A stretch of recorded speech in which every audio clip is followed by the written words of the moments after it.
దేవతలు కొలిచే ఆ దేవుడిని భజించండి అంటూ అన్నమయ్య యుగయుగాలకు ఆదర్శమైన రాజు రాముని గురించి వివరించే కీర్తన దేవదేవం భజే అనే కీర్తన.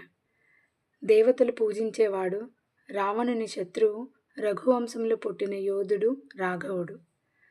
రాజులలో ప్రఖ్యాతిగాంచినవాడు, సూర్యవంశంలో పుట్టిన చంద్రుడు, భారీ శరీరం కలిగి నీలిరంగులో అందమైనవాడు, క్షత్రియుల్ని చంపుతున్న పరశురాముని అహం అణచి అతని దీక్షను ఆపినవాడు, తామరల వంటి కన్నులవాడు రామచంద్రుడు.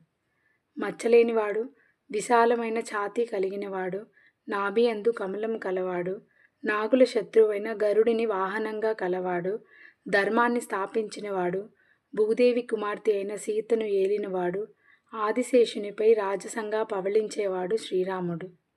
బ్రహ్మదేవునిచే పొగడబడువాడు, శివుని వరం చేత జనక మహారాజు పొందిన శివధనుస్సుని విరిచినవాడు, లంకను జయించినవాడు, విభీషణ్ణి ఆదరించినవాడు, ఋషులు సాధువులచే కీర్తింపబడేవాడే ఆ రాముడే వెంకటేశుడు.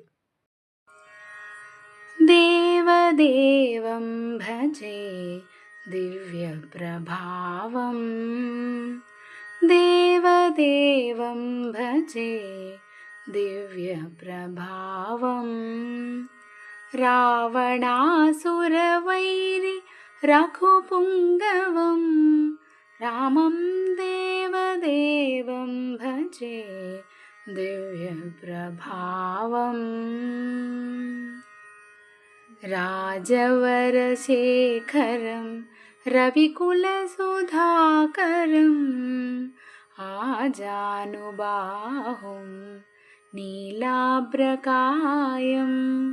రాజారికోదండ రాజదీక్షాగురుం, రాజీవలోచనం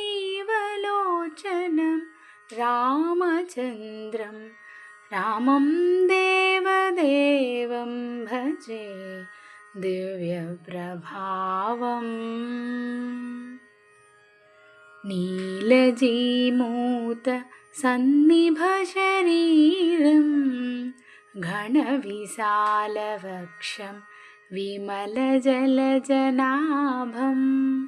తాలాహినాగారం ధర్మసంస్థాపనం, భూలాలనాధిపం భోగిశయనం, రామం దేవదేవం భజే దివ్య ప్రభావం.